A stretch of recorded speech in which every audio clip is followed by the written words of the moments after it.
Okay, so you're sitting in your studio and things just aren't clicking. You've lost your focus. You can't concentrate. You've tried everything on this track that you've been working on now for the past 2 weeks, and nothing seems to be working right. It just doesn't sound right. Must be something I'm doing wrong with my gear. So you start making adjustments to the EQ and the compression, and no matter what you do, it just doesn't sound right. Well, maybe the problem isn't the gear. Maybe the problem is you. Well, it looks like gas prices are on the rise again, with oil going up today $2 per barrel. So what does this mean for us? Today, the stock market plummeted 1,600 points as investors worried about rising prices and inflation. Today, the administration announced a cut of 5,000 federal jobs. These cuts continue as the government tries to cut federal spending and balance the budget. Well, sports fans, it looks like our star quarterback is out for the season with a strained back. Head coach Neil Vernon said he will be putting in next week's game the second-string rookie quarterback. So much for making it to the playoffs this year. So, maybe it's time to turn off the noise. We live sometimes in a very chaotic world. There's a lot going on out there. And the more we pay attention to it, the more that we clutter our minds with all of this information and negativity, the less we're focusing on the important things to us. And in this particular case, the important thing to us is getting to work in our studio. Folks, sometimes you just have to let your brain recalibrate. You've got to turn off the distractions that are out there that are robbing you of your creativity. It's time to turn off the noise. I used to have a really bad habit. I would get up in the morning, and the first thing I do, and I still do this part of it, first thing I do when I get up in the morning is go downstairs and immediately set up a pot of coffee. Then I sit down on the couch, I turn on the news, and I drink my coffee, and I sit there for about 30 minutes, maybe an hour, and just watching the news and enjoying my nice hot cup of morning coffee. I don't do that anymore. Distractions, noise, things that are robbing you of your focus. Turn it off. Refocus your brain on what's important to you and reignite that creativity. Okay, now this next part might sound a little bit silly, and it might sound like I'm not going to go through all of that. But trust me, if you do, you'll be glad you did, because you're going to discover a lot about yourself and your habits. Here's what I want you to do. Tomorrow morning when you walk into your studio, before you even get started, I want you to grab a notebook and a pen. And then I want you to sit down and begin your studio session as you would normally do. And do this for about 30 minutes, maybe 45 minutes, and then come to a complete stop. I don't care what you're in the middle of, just stop everything. Grab that notebook and grab that pen or pencil that you're using and start taking notes on what you just did for those last 45 minutes. Step by step by step. First I did this, then I did this, and then I did this. I turned on the lights. I turned on the computer. I brought up my DAW. I loaded 5 tracks into the DAW. I put my vocal chain on track number 1 that I always use. Write all of this stuff down. Then get back to the project and start working on the project again for another 45 minutes. After that second set of 45 minutes, again, stop everything. Go back to the pen and paper and write down everything you just did, again, step by step by step, for those past 45 minutes. And I want you to continue to do this until you've been in that studio for whatever you're in there for, 3, 4, 5 hours. Every 45 minutes to an hour, stop and write down exactly what you just did in those previous 45 minutes. Now, this is the important part. What I don't want you to do is sit down in your studio and say, okay, I know what my routine is. Let me just write, okay, well, first thing I do is this, then I do this, and then I do this, and then I do this. Here's the problem with that. You think you know what your routine is. You think you know what you're going to do. 60% of that is probably very accurate, but the remaining 40% of that, it's all impromptu. It is all non-routine. It's things that just happen and, oh, yeah, that's right, I do this also, and I do, but you're not going to realize that unless you do it step by step by step and break it down into increments of 45 minutes to an hour. Because when you write down everything that you do on a daily basis, first I do this, and first I do this, and first I do this, you're going to forget about some of the things that you do. And you're going to put things in places where you actually don't do them in the right order.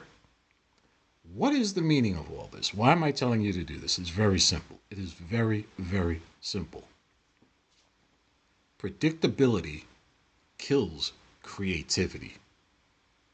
When you sit down at the end of that session and you go back and you read those notes of everything that you did step by step by step for that 4-hour period of time, you're going to notice something.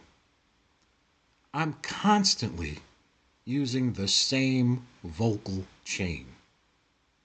I'm constantly using this one compressor for this particular track. I am constantly tweaking the EQ to be at this setting for my acoustic guitar.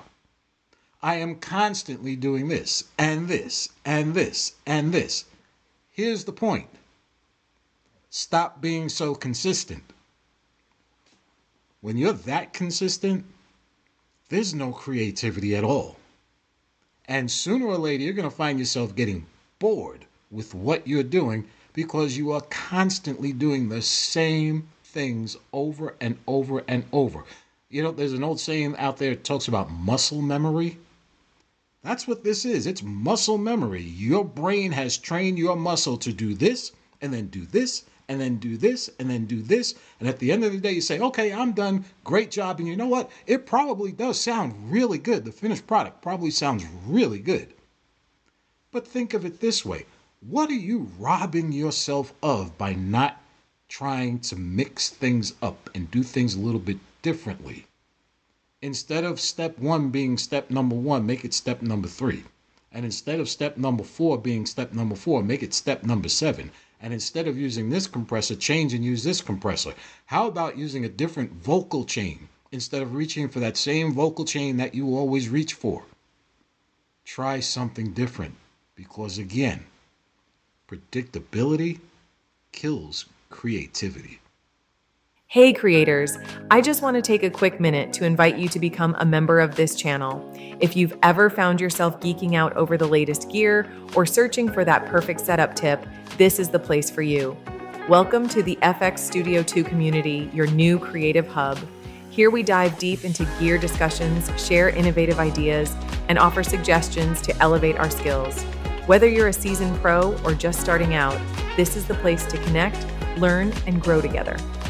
Join us, share your thoughts, and let's build a community where creativity thrives.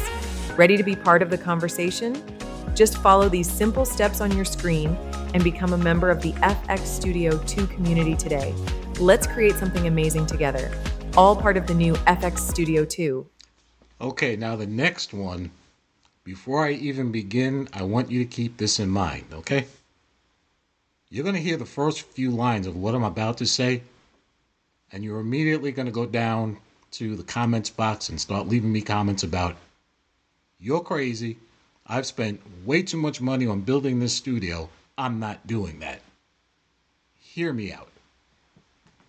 The next step in correcting what's wrong with what you do in your studio is to go to another studio. Don't go to the comments box. Hear me out.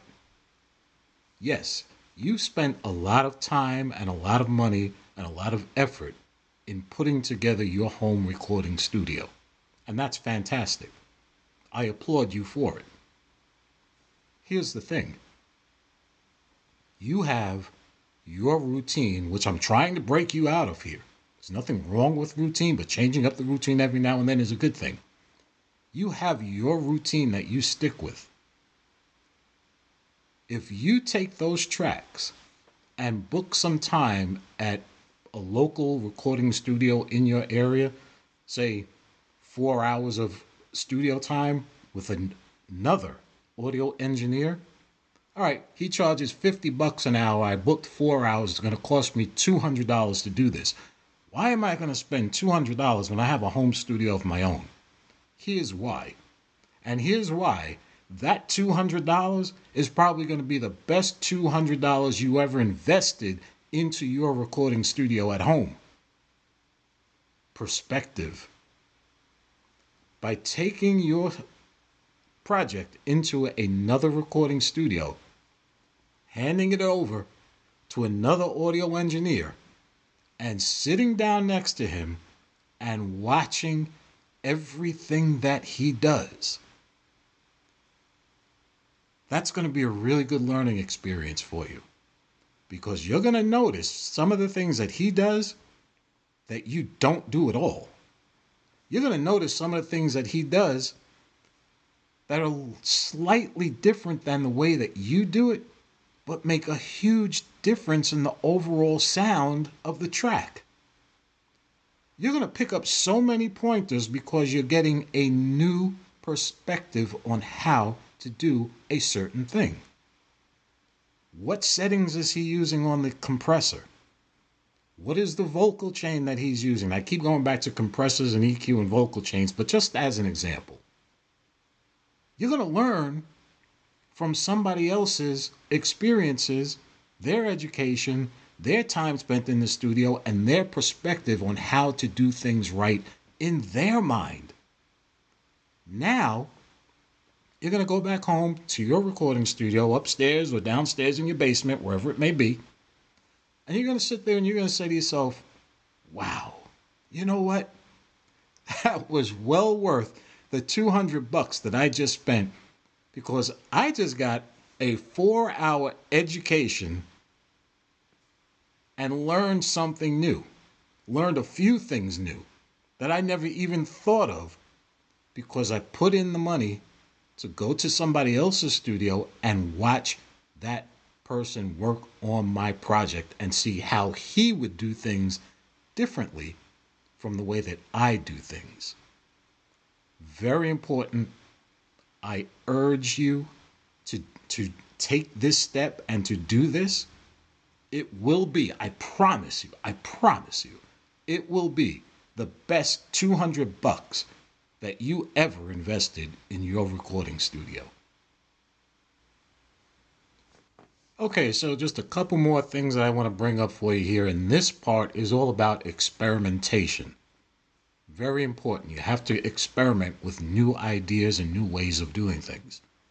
Again, we're trying to break that repetition of how you do things consistently over and over and over and over and over again. It's going to get boring. I promise you it's going to get boring. You've got to experiment.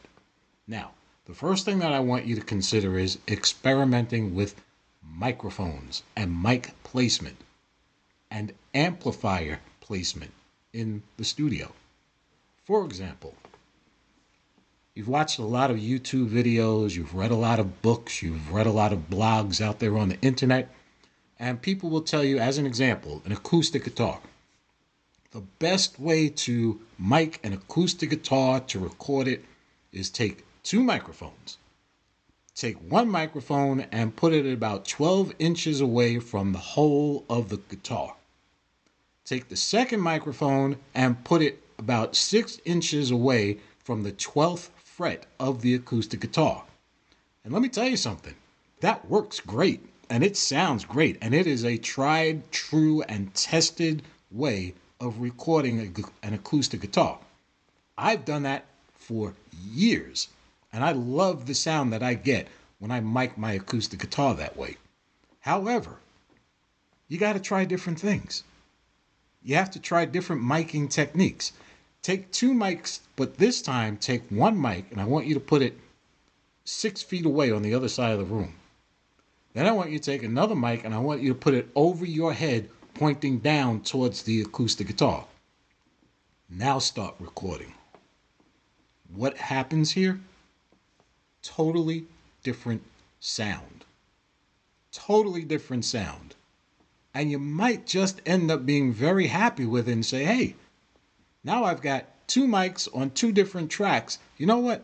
Let me put just a little bit of reverb on this track, and then just a little bit of reverb, delay rather, on this track, and then play with the different volume settings on each of those two tracks.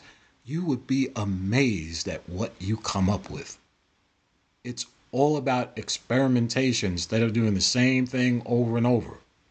Let's talk about amplifiers. Again, you know that I'm a guitar player. I have 2 acoustic guitars, 1 bass guitar, and 2 electric guitars.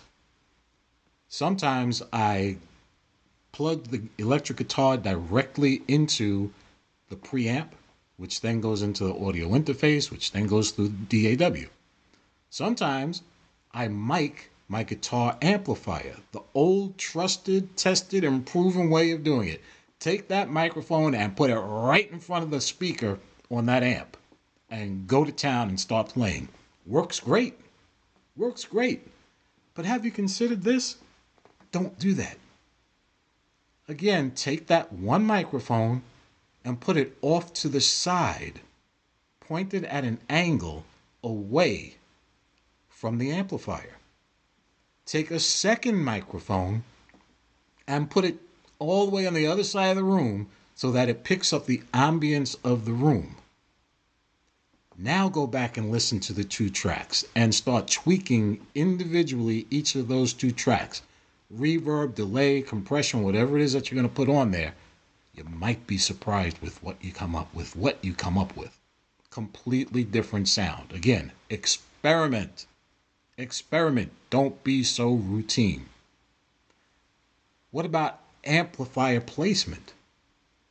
One thing I want to tell you here, and this is very important, if you are a bass player, you probably already know this, but if you're a studio owner, and have you ever gotten any strange looks when somebody walks into your studio and they say, why does he have the bass amp over there? I don't understand that. Never, ever, ever, ever, ever put an amplifier in a corner unless it's a bass amp. For whatever reason, I am not a scientist. I don't understand how sound waves work, but I do know this. Corners love bottom end. And when you put a bass amp in a corner of a studio, for whatever strange reason, the scientific nature of it, I don't know, but for whatever strange reason, it sounds so much better by sticking that bass amp in a corner. But don't do that with a Marshall for an electric guitar. You never want to put a guitar amp in a corner. You want to put it off the wall, a couple of feet off the wall, or in the center of the room. That's where you're going to get your best acoustics. Now, speaking of acoustics, let's talk about room treatment. I'm not going to get into the whole thing about room treatment because that's not what this video is about. This is about trying things different. When you're using room treatment, first thing, do you know the difference between an absorber and a diffuser? An absorber does exactly what it sounds like. It absorbs sound. It catches the sound and doesn't let it go. A diffuser, however, takes the sound and lets the sound bounce off, and it shoots that sound in different directions all over, depending on how you have that diffuser situated in the room. It's like directing traffic. That's what a diffuser is. It's like a traffic director, traffic cop. He's out there pointing things and saying, you go this way, and you go this way, and you go this way. Take those diffusers. If you don't have any, invest in some. You'd be surprised at the difference it makes in your sound. because you become that traffic cop in your studio by moving the diffusers to different places. Now, I know that there are folks out there who are going to say, diffusers belong in this place in the studio, and they need to stay there because this is how sound operates. Yes, that is absolutely correct. But what we're talking about right now is being creative and experimenting. First thing I want you to do, if you don't have a diffuser, go buy 2 of them. Okay, how big or how small your studio is, go buy 2 of them. Sometimes the difference in the sound is going to be slight, and sometimes it's going to be very dramatic. But you will hear a difference in the sound. Experiment. Mic placement, amplifier placement, use of diffusers and absorbers. Try these things out. Because again, sometimes it's not the gear. It's you. Okay, so finally, last thing I want to talk about here is taking a break. I know you get excited about getting into that studio every single day, or maybe you only get there 2 or 3 days a week, whatever the case may be, but you look forward to that time. As an audio engineer and a fellow home recording studio owner, I know that feeling. You get psyched up and you can't wait to get in there. Oh, tomorrow's studio day. I've got 5 hours set aside. I can't wait to get in there. Let's go, rah, rah, rah. You're all excited, and you get in there and nothing happens. You have to take a break sometimes. Going back to the first segment of this video when I said you've got to unclutter the brain sometimes. Sometimes you just got to take a break. Sometimes it's for a few days. Sometimes it's for a few weeks. And I will tell you, professional musicians, some of your favorite artists out there, some of your favorite bands out there have taken months and years off. Years. They create an album, they go out on tour, and then they do nothing for 2 years. And then they come out with another album again. You got to take time off. You got to recalibrate what's going on up here. Reset. It is very, very important. Do yourself a favor. Don't fire up that computer tomorrow morning. Instead, go to the park and take a walk. Go see a good movie. Don't turn on the news. Don't do that. We're trying to get away from that, remember? Getting away from distractions and noise. Do something that is pleasing to you. Take a trip. Go see that cousin or that nephew of yours that you haven't seen for a while and spend a few days with them. Get out of the house. Get away from that studio. Completely forget about recording and DAWs and outboard gear and analog gear. Forget about it. Wash it completely out of your brain and go and enjoy life. Come back when you feel refreshed and renewed, and then go back into the studio. It does a lot for you. A lot for you. Sometimes you just got to take a break.